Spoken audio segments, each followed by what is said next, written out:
આ છાકટા થવા માટે નથી ને, આ કોઈ એવો ગુનો નથી. માણસ પીને પછી આ જાઓ ક્યાં સમજતે હો, એને પીધા પછીનું એક્ટ ખરાબ હોય ને તો તમે એક્ટ કરો, તો તમે એને ધરપકડ કરો, જે કરવું એ કરો. પણ પૂરું પીધું પણ નથી ને ખાલી પુરાવા બતાવ્યા, પકડીને લઈ જાઓ તમે. ચોર હોય, કોઈ ગુંડા કે બદમાશ કે બહુ મોટું લૂંટ કરી હોય ને કોઈ જ્વેલરીમાંથી, એવો ક્ષોભ થાય આ લોકોને કે આ શું થઈ ગયું અમારાથી. આખી જિંદગી માણસને અફસોસ થાય. પોતાનો ફોટો મોઢું હંતાડીને કેવું લાગે ને, લોકો ફોટો પડાપડી કરતા હોય, બીજી બાજુ આવા ફોટા પડતા હોય ત્યારે. એટલે હું તમને એટલે મીડિયાને બી કહીશ અને પોલીસ ખાતાને કહું કે મહેરબાની કરીને આ નામ સરનામા જાહેર કરવાનું રહેવા દો, એમના ફોટા બતાવવાનું રહેવા દો. આનાથી કોઈ ફરક નથી પડતો.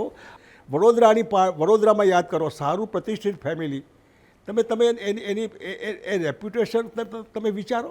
એટલે દારૂ પીવો બહુ મોટો ગુનો છે. મને કોક તો સમજાવે શું થાય, કયો ગુનો છે આ ગુનામાં આખી કોર્ટો ભરેલી હોય છે વગર મતલબના ગુના.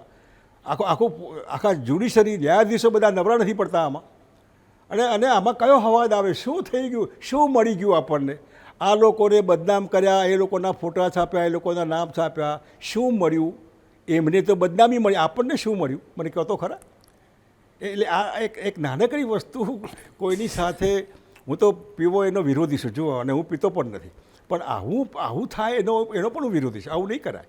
કોઈ પણ નાગરિકને તમે વગર પીને છાકતો બી નથી થયો ને પીને કંઈ પેટમાં પધર્યું પણ નથી ને પકડી લઈ જાઓ તમે, કેવું થાય એ લોકોને?